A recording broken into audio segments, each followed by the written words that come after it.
Adolf Hitler's name is forever etched into history as a symbol of hatred, destruction, and unimaginable human suffering. But before he became the dictator who plunged the world into war, Hitler was something else entirely, a broken, rejected, and deeply angry man whose personal failures would one day shape global catastrophe. Hitler was born on April 20, 1889, in the small Austrian town of Braunau am Inn. His childhood was far from peaceful. His father, Alois Hitler, was harsh, authoritarian, and often violent, ruling his household with fear. In contrast, his mother, Clara Hitler, was gentle and deeply protective. Adolf grew emotionally dependent on her, and her later illness and death left a permanent wound in his psyche, one filled with fear, insecurity, and resentment. As a young man, Hitler dreamed of becoming an artist. He moved to Vienna, believing his talent would open doors. Instead, he faced humiliation. Twice he was rejected by the Vienna Academy of Fine Arts. To Hitler, this rejection was not merely failure, it was betrayal. His dreams collapsed, and with them, his sense of identity. He slipped into poverty, living in shelters, selling small paintings, and slowly allowing bitterness to consume him. Vienna became the place where Hitler's hatred took shape. Surrounded by political extremism, racial theories, and nationalist propaganda, he began to absorb ideas that blamed minorities for social and economic problems. He convinced himself that Germany, and people like him, were victims of hidden enemies working from within. In 1914, the outbreak of World War I gave Hitler a sense of purpose. He volunteered for the German army and found meaning in discipline, obedience, and conflict. The war became his identity. But in 1918, Germany's defeat shattered him. Lying in a hospital after a gas attack, Hitler learned that Germany had surrendered. He did not see this as a military loss. He saw it as treason. The Treaty of Versailles deepened the wound. Germany was humiliated, economically crushed and stripped of power. Inflation destroyed livelihoods. Hunger filled the streets. Chaos ruled daily life. For millions, the future seemed hopeless. And in moments like these, dangerous voices rise. Hitler began speaking, not as a politician, but as a man fueled by rage. His speeches were emotional, hypnotic, and filled with blame. He told people what they wanted to hear, that Germany had been betrayed, that enemies existed among them, and that only strength could restore national pride. Slowly, crowds began to listen. A failed artist had found a new canvas, a broken nation. And this was only the beginning. In the aftermath of World War I, Germany was not just defeated, it was humiliated, fractured, and desperate for direction. The old political order was collapsing, and extremist ideas were filling the vacuum. It was in this atmosphere of chaos that Adolf Hitler found his true weapon, the power of words. In 1919, Hitler joined a small and insignificant political group known as the German Workers' Party. At first, he was sent only to observe meetings as an army informant. But when he began to speak, something unexpected happened.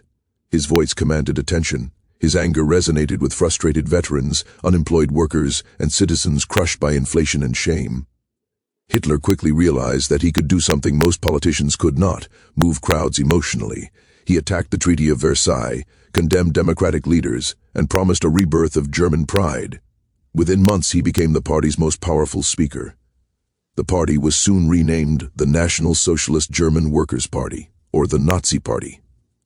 Its message was simple but dangerous. Germany was strong, but it had been betrayed from within. Jews, communists, and political opponents were framed as enemies of the nation. Fear and hatred became tools of unity. Hitler understood the importance of image. He introduced powerful symbols, the swastika flag, rigid salutes, and dramatic rallies designed to overwhelm the senses. Politics became theater, loyalty became sacred, questioning became treason. To protect the movement and silence opposition, Hitler formed a paramilitary force known as the SA, or Brown Shirts. These men used intimidation, violence, and street battles to spread Nazi influence. Democracy was not debated, it was beaten into submission. By 1923, Hitler believed the time was right to seize power by force. In Munich, he attempted a coup known as the Beer Hall Putsch. It failed. The rebellion was crushed, and Hitler was arrested for treason. Yet this failure became a turning point. During his trial, Hitler used the courtroom as a stage. Newspapers spread his words across Germany. Instead of being silenced, he became famous. He was sentenced to prison, but treated leniently, serving less than a year. Behind prison walls, Hitler wrote Mein Kampf, a book that laid out his twisted worldview, racial supremacy, absolute authority, and the belief that violence was justified in the name of national destiny. Few took it seriously at the time. That would prove to be a fatal mistake. When Hitler was released, he had learned a crucial lesson. Power would not be taken by force, it would be taken legally. Germany was still weak, democracy was still fragile, and the Nazi Party was no longer just a movement. It was becoming a machine. The early 1930s, Germany stood on the edge of collapse. The Great Depression had shattered what little stability remained. Millions were unemployed, banks failed, families starved, faith in democracy was fading, and desperation ruled the streets. This was the moment Adolf Hitler had been waiting for. The Nazi Party no longer relied on street violence alone. It now operated like a well-oiled political machine. Hitler promised jobs, order, and national rebirth. His speeches offered certainty in an age of fear. To a population drowning in chaos, he appeared as a savior. In 1932, the Nazi Party became the largest party in the German parliament. Hitler himself lost the presidential election to Paul von Hindenburg, but the message was clear. Millions of Germans were ready to follow him. Behind closed doors, conservative elites believed they could use Hitler for their own goals. They thought they could control him. They were wrong.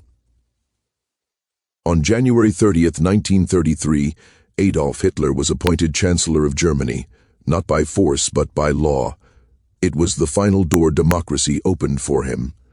Within weeks, Hitler began dismantling the system from the inside. In February 1933, the Reichstag building, Germany's parliament, went up in flames. Hitler blamed communists and declared a national emergency. Civil liberties were suspended. Freedom of speech vanished overnight. Political opponents were arrested en masse. Fear became policy. Then came the Enabling Act, a single law that changed history. It gave Hitler the power to rule without parliamentary approval. Democracy did not fall in a battle. It signed its own death certificate. Soon after, all political parties were banned except the Nazi Party. Trade unions were destroyed. Independent newspapers were silenced. Judges swore loyalty not to the Constitution, but to Hitler himself.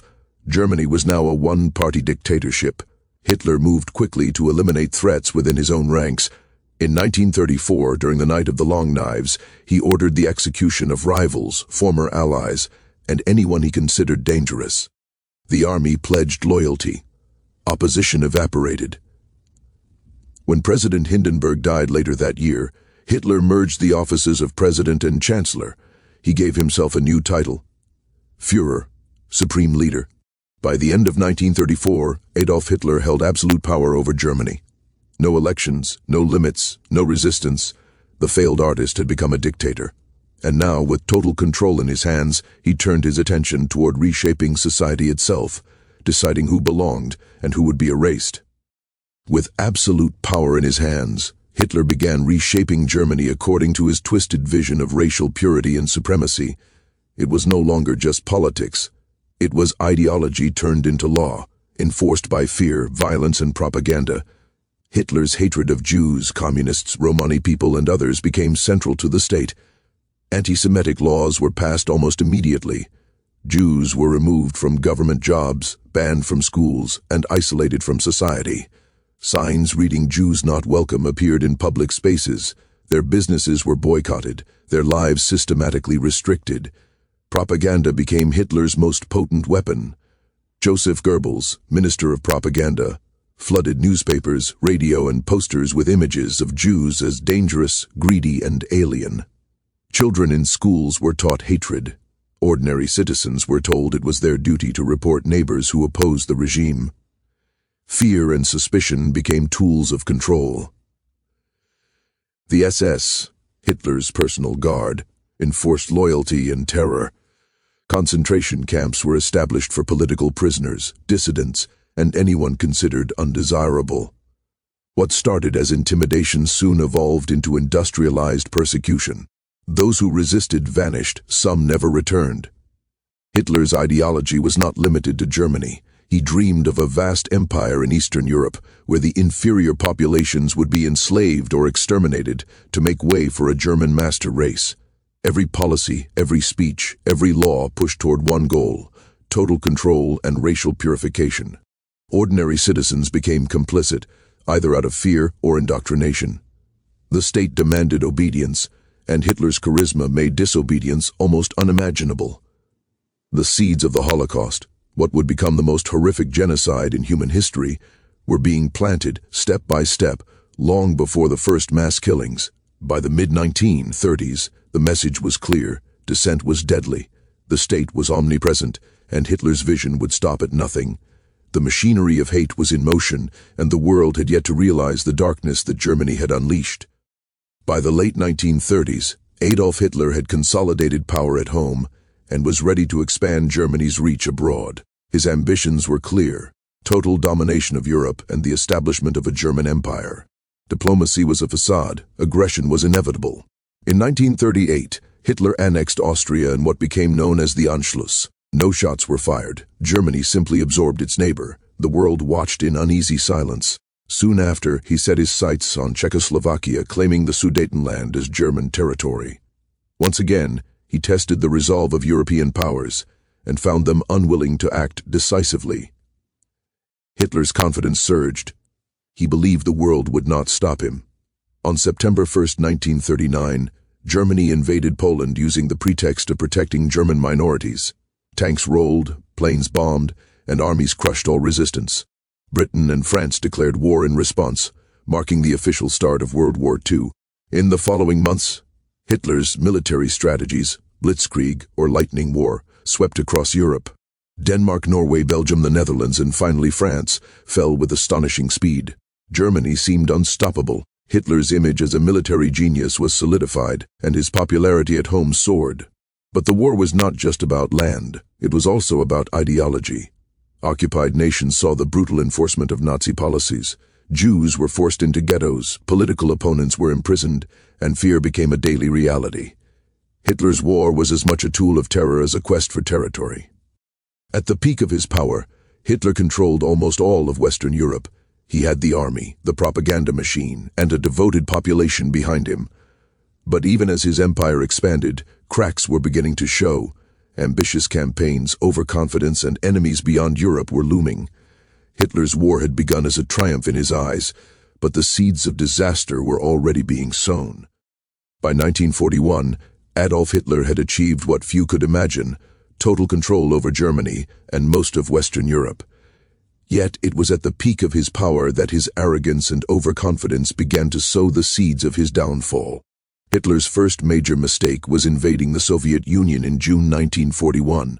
Operation Barbarossa was meant to be swift and decisive, yet it underestimated the vastness of the territory, the resilience of the Russian people, and the brutal winter. German forces, unprepared for extreme cold, faced starvation, frostbite, and relentless Soviet resistance. A war Hitler assumed would be over in months turned into a nightmare of attrition.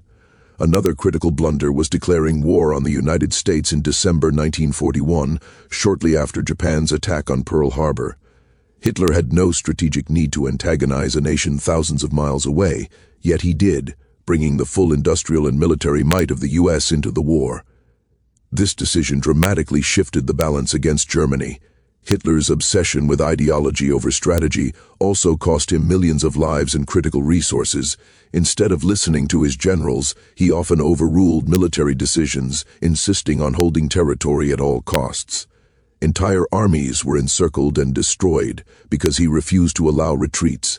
Logistics, supply lines, and common sense were sacrificed to his ego. Even smaller miscalculations, such as underestimating Britain's resolve during the Battle of Britain, or failing to fully capitalize on early successes in North Africa, revealed a dangerous pattern. Hitler had become dictator, commander, and visionary all in one, but he was also blind to reality. These errors turned momentum into vulnerability. What had seemed unstoppable was now overextended. The very traits that had allowed Hitler to rise, confidence, charisma, and ruthlessness, were now accelerating his collapse. Hitler's blunders would not remain theoretical for long. By 1942 to 43, the tide of war began to shift. The invincible army, the disciplined state, and the cult of personality could not withstand the consequences of hubris. And so, at the height of his power, Hitler had already planted the seeds of Germany's destruction. By 1943, the war that Adolf Hitler had believed would be swift and decisive had turned into a nightmare. The Soviet counteroffensive at Stalingrad marked the beginning of Germany's retreat on the Eastern Front. Entire divisions were annihilated, morale collapsed, and the myth of invincibility began to crumble. On the Western Front, the Allied forces gained momentum. The D-Day invasion of Normandy in June 1944 opened a second front, pushing German troops back toward their own homeland. Cities were bombed relentlessly, civilians starved, and chaos spread through what had once been a meticulously controlled nation. Hitler, isolated in his underground bunker in Berlin, became increasingly detached from reality. Surrounded only by loyalists and yes-men, he refused to accept reality. Even when generals warned of inevitable defeat, Hitler insisted on holding ground at all costs, often punishing those who disagreed. His orders became erratic, impossible, and catastrophic. As the Allies advanced, the German population faced despair. The promises of glory, national rebirth, and racial supremacy had all turned to ashes. The army was depleted, cities were ruined, families were shattered. Germany was a country in ruins, and the Führer, once untouchable, had lost control of the very empire he had created. Inside the bunker, Hitler's final days were a mix of denial, despair, and delusion. By April 1945, Soviet forces had encircled Berlin. Food was scarce, morale non-existent, and the realization of total defeat was unavoidable. Hitler married Eva Braun in a quiet ceremony, a last grasp at normalcy before the inevitable end. On April 30th, 1945, Adolf Hitler took his own life, ending the reign of a man who had risen from obscurity to wield absolute power, only to witness the destruction of everything he had built. Germany surrendered shortly afterward, bringing World War II in Europe to a close. The fall of Hitler was not just a military collapse, it was the collapse of a vision fueled by hatred, megalomania, and blind ambition. The world had survived his tyranny, but the scars of his rule would last for generations. Adolf Hitler's life ended in a dim, concrete bunker beneath Berlin, but the shadow of his actions stretched across the globe. His death on April 30th, 1945, did not erase the devastation he had caused. 6 years of war had claimed tens of millions of lives, destroyed cities, and left entire nations scarred. The Holocaust, Hitler's most horrifying legacy, had systematically murdered 6 million Jews, along with millions of others deemed undesirable. Romani people, disabled individuals, political dissidents, and more. Families were erased, communities vanished, culture, history, and human potential were destroyed in a calculated campaign of cruelty. Hitler's rise and fall left a stark lesson for humanity. Power, when unchecked and fueled by hatred, can devastate the world. A single man, using manipulation, fear, and propaganda, transformed a nation into an instrument of destruction. Ordinary people became complicit, silence became compliance, and ideology became murder. Even decades later, Hitler remains a symbol of the dangers of totalitarianism, prejudice, and blind obedience. History remembers him not for genius, but for the catastrophic consequences of ambition twisted by hate. Schools, museums, and memorials continue to remind the world of the cost of indifference, the fragility of freedom, and the importance of vigilance against tyranny. The story of Adolf Hitler is a warning that echoes across generations. Charisma alone does not equal righteousness, and unchecked power is the breeding ground for unspeakable evil. It is a dark chapter, but remembering it is essential, to honor the victims and to ensure that history never repeats itself.